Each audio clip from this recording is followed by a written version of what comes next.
வணக்கம் சொந்தங்களே, எல்லாரும் நலமாக இருக்கீங்களா? சொந்தங்களே, இந்த பதிவில் நம்ம பார்க்கக்கூடியது மார்கழி மாத பலன்கள்.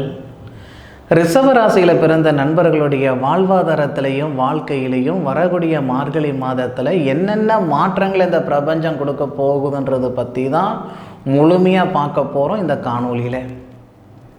மார்கழி மாதம் 1ஆம் தேதி ஞாயிற்றுக்கிழமை அதிகாலை அவிட்டம் நட்சத்திரம் முதல் பாதத்தில் 294 டிகிரியில் மகர ராசியில் தனுசு லக்னத்தில் தான் இந்த மாதம் பிறக்கப்படுது. அப்போ மார்கழி மாதம் 1ஆம் தேதியிலிருந்து மார்கழி மாதம் 29ஆம் தேதி வரைக்கும் ரிஷபராசி நண்பர்களுக்கு எப்படி இருக்க போகுது?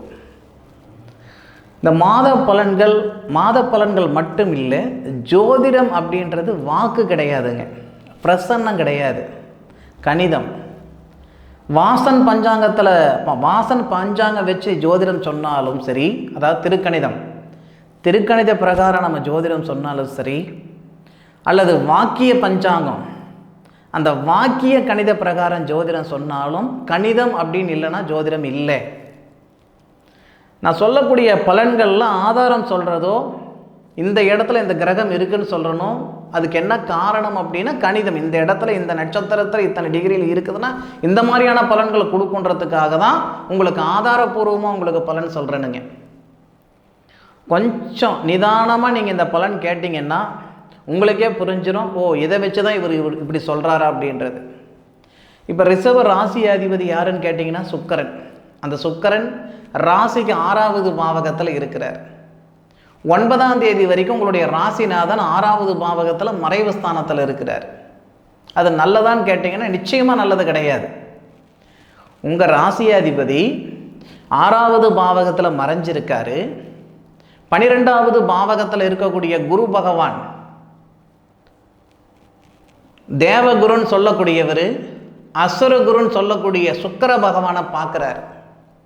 அப்போது சுக்கிர பகவானும் குரு பகவானும் பார்வை பரிவர்த்தனை, 2 பேருமே 6வது பாவகத்திலையும் 12வது பாவகத்திலையும் இருக்கிறார். காதலர்கள் உஷாராக இருக்கணும், இல்லைன்னா பிரிஞ்சு போகிறதுக்கான வாய்ப்புகள் கொடுத்துரும். கணவன் மனைவிக்குள்ளாரையும் கருத்து வேறுபாடுகள் கொடுத்துரும். அதனால் மார்கழி மாதம் 1ஆம் தேதியிலிருந்து மார்கழி மாதம் 9ஆம் தேதி வரை உங்களுடைய ராசியாதிபதினு சொல்லக்கூடிய சுக்கிரன் பயிற்சி ஆகிற வரைக்கும் கொஞ்சம் சூதானமாக இருக்கணும். காதலர்களும் கணவன் மனைவியும் இல்லை அப்படின்னா இந்த சுக்கிர பகவான் மாறுறதுக்குள்ளார ஒரு சில சங்கடங்களை கொடுத்துரும். நமக்கு காசு பணம் இல்லைனாலும் நிம்மதி சந்தோஷம் இருக்குது.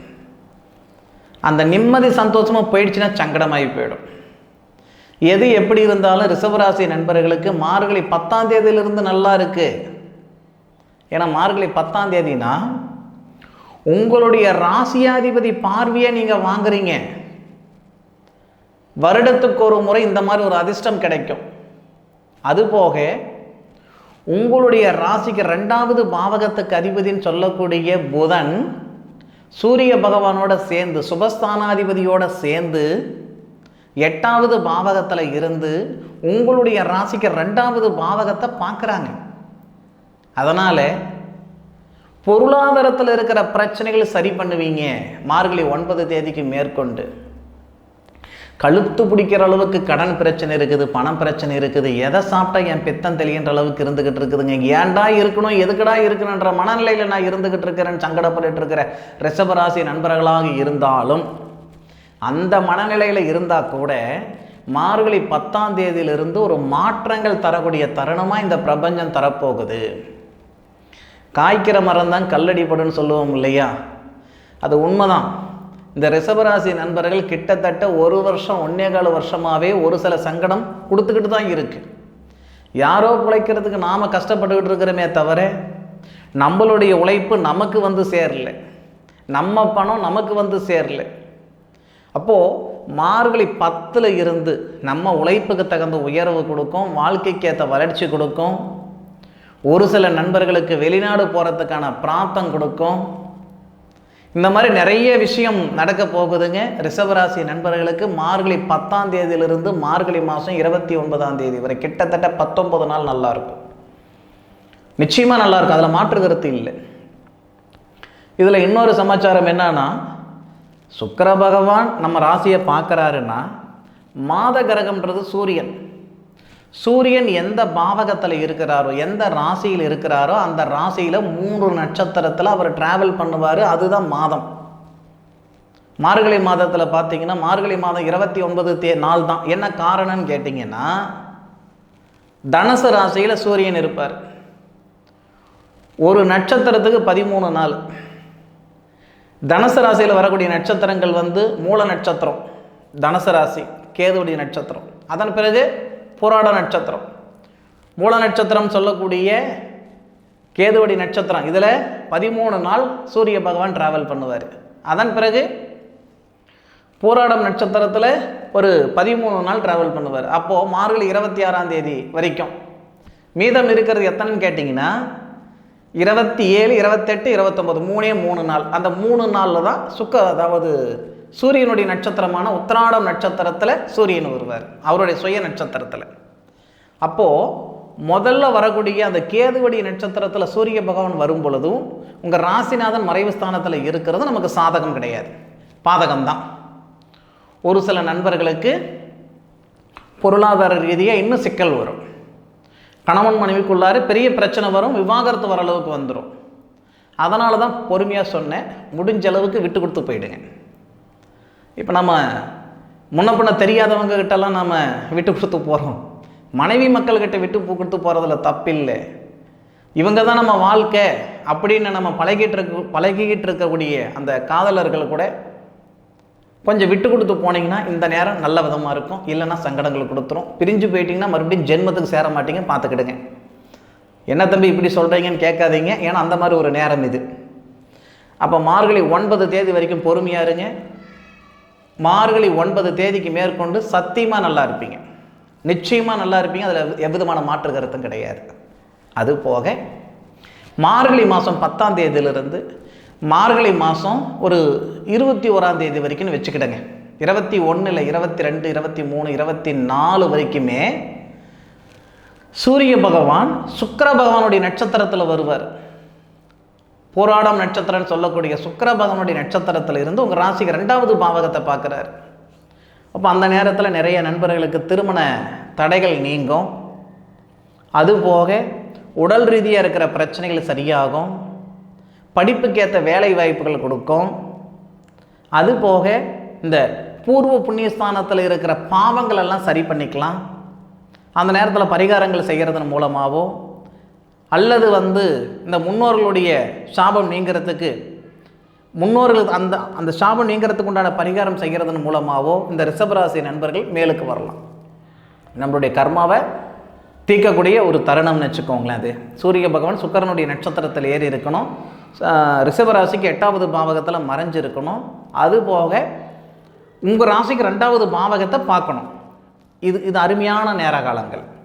இது எல்லாத்த விட குரு பகவானுடைய பார்வை, தேவகுருன்னு சொல்லக்கூடிய குரு பகவானுடைய பார்வை சூரிய பகவான் வாங்கணும். எல்லாமே சூப்பராக வருது. இது மீண்டும் இந்த மாதிரி ஒரு தருணம் வர்றதுக்கு 12 வருஷம் ஆகும். நிச்சயமாக 12 வருஷம் ஆகும். 12 வருஷம் கழித்து யார் இருக்கா யார் இல்லைன்றது யாருக்கும் தெரியாது. இருக்கிற தருணத்தை பயன்படுத்திக்கிடணும் இல்லையா? காற்றடிக்கும் போது தூத்திக்கிடணும், வயசு இருக்கும்போது வாழ்ந்துக்கிடணும். அதுதானே வாழ்க்கை.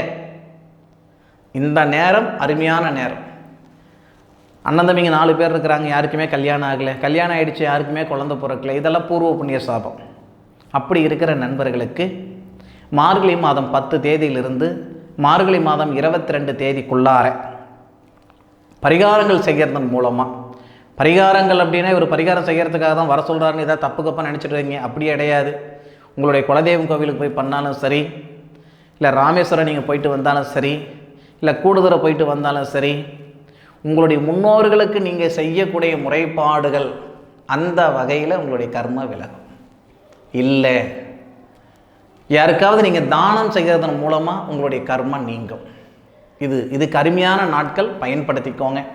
அது போக இந்த திருமண தடைகள் விலகுன்னு சொன்னேன் இல்லைங்களா, அதே மாதிரி வெளிநாடு போகிறதுக்கான சந்தர்ப்பம் இந்த ரிஷபராசி நண்பர்களுக்கு மார்கழி 10 தேதியிலிருந்து வரும். கலைத்துறையில் இருக்கிற நண்பர்கள் சாதிக்கிறதுக்கான வாய்ப்புகள் கொடுக்கும். இருக்கிற இடம் தெரியாமல் இருக்கிறேன் சார், சினி ஃபீல்டில் 10 வருஷமாக 15 வருஷமாக இருந்துக்கிட்டு இருக்கிறேன், இது வரைக்கும் என் பேர் மற்றவங்களுக்கு யாருக்கும் தெரியாது, நான் சினி ஃபீல்டில் தான் இருக்கிறேனான்றதே தெரியாது மற்றவங்களுக்கு அப்படி இருக்கிற நண்பர்களுக்கு இந்த நல்ல நேரம். அதுபோக கணினியத்துறையில் இருக்கிறவங்க, கணினித்துறை, கம்ப்யூட்டர் துறை, மென்பொருள் துறை, இந்த துறையில் இருக்கிறவங்க, ஏன்னா சுக்கிரன்றது சுக்கிரனுடைய ஆதிக்கம் இது எல்லாமே வந்துடும். அப்போது அந்த கணினித்துறையில் இருக்கிறவங்க, ஐடியில் இருக்கிறவங்க எல்லாம் பார்த்தீங்கன்னா இந்த தருணத்தில் எல்லாரும் சொல்ல முடியாது. ஐடியில் இருக்கிற நண்பர்கள், ரிஷபராசியில் பிறந்தவங்க, ஒரு சில நண்பர்களுக்கு வெளிநாடு யோகம் கொடுக்கும், அல்லது வெளிநாடு தொடர்புள்ள வேலை வாய்ப்புகள் ஏற்படும். இந்த ரிஷபராசி நண்பர்கள், நான் எக்ஸ்போர்ட் பண்ணலாம்னு இருக்கிறேனுங்க, ஏற்றுமதி செய்யலாம்னு இருக்கிறேனுங்க, இறக்குமதி பண்ணலாம்னு இருக்கிறேனுங்க, அப்போது அந்த எக்ஸ்போர்ட் இம்போர்ட் இந்த மாதிரி விஷயங்களுக்கெல்லாம் இந்த நேரம் நல்ல நேரமாக இருக்கும். அப்போது ரிஷபராசி நண்பர்களுக்கு உடல் உபாதைகள் குறையிறதுக்கும், வீட்டில் நிம்மதி சந்தோஷம் வர்றதுக்கும், அடுத்த கட்டத்துக்கு பயணிக்கிறதுக்கும் இது நல்ல ஒரு தருணம். முக்கியமாக திருமண தடைகள் நீங்கிறதுக்கும் நல்ல ஒரு தருணம். 10 தேதி வரைக்கும் சத்தியமாக நல்லா இருக்காது. 9 தேதி வரைக்கும், 10ன்றதெல்லாம் நம்ம கணக்கு வைக்கக்கூடாது. 9 தேதி வரை, மார்கழி மாதம் 9 தேதிக்கு மேற்கொண்டு, அதாவது 29 தேதியில் 9 நாள் நமக்கு நல்லது இல்லை, 20 நாட்கள் நல்லா இருக்கும். சாலிடராக 19 நாட்கள் ரொம்ப சூப்பராக இருக்கும் இந்த ரிஷபராசி நண்பர்களுக்கு. அதுபோக வேலை வாய்ப்பில் சங்கடங்கள் இருக்கிற நண்பர்களுக்கு கூட சுக்கிரனுடைய பார்வை உங்கள் ராசி மேலே படுவதால் அந்த வேலை வாய்ப்பில் இருக்கிற சங்கடங்கள் சரியாகும், மேலதிகாரிகளால் இருக்கக்கூடிய தொல்லைகள் சரியாகும். ஒரே வார்த்தையில் சொல்லணும்னா நிம்மதி சந்தோஷம் வரும். அதுக்கான வாய்ப்புகள் இந்த பிரபஞ்சம் கொடுக்க தான் போகுது, அதில் மாற்று கருத்து இல்லை. சரி நண்பர்களே, ரிஷபராசி நண்பர்களுடைய வாழ்க்கையிலையும் சரி, வாழ்வாதாரத்திலையும் சரி, மார்கழி மாதத்தில் மாற்றங்கள் நிச்சயமாக வரப்போகுது. உழைப்புக்கு தகுந்த உயர்வு, வாழ்க்கைக்கேற்ற வளர்ச்சி வரப்போகுது. அனுபவித்து சொல்லுங்கள், வந்ததா வரலையான்ட்டு. என்னுடைய காணொலியை முழுமையாக பார்த்ததுக்கு மனசிலிருந்து மனமார்ந்த நன்றிகளை சொல்லிக்கிட்டு, மீண்டும் அடுத்த ஒரு அற்புதமான தருணத்தில் உங்கள் அனைவரையும் சந்திக்கும் வரை உங்களிடமிருந்து விடைபெறுவது உங்கள் வீட்டு ஜோதிட நண்பனான மா காளிதாஸ் மணிகண்டன். திருச்சிற்றம்பலம். வாழ்க வையகம், வாழ்க வளமுடன்.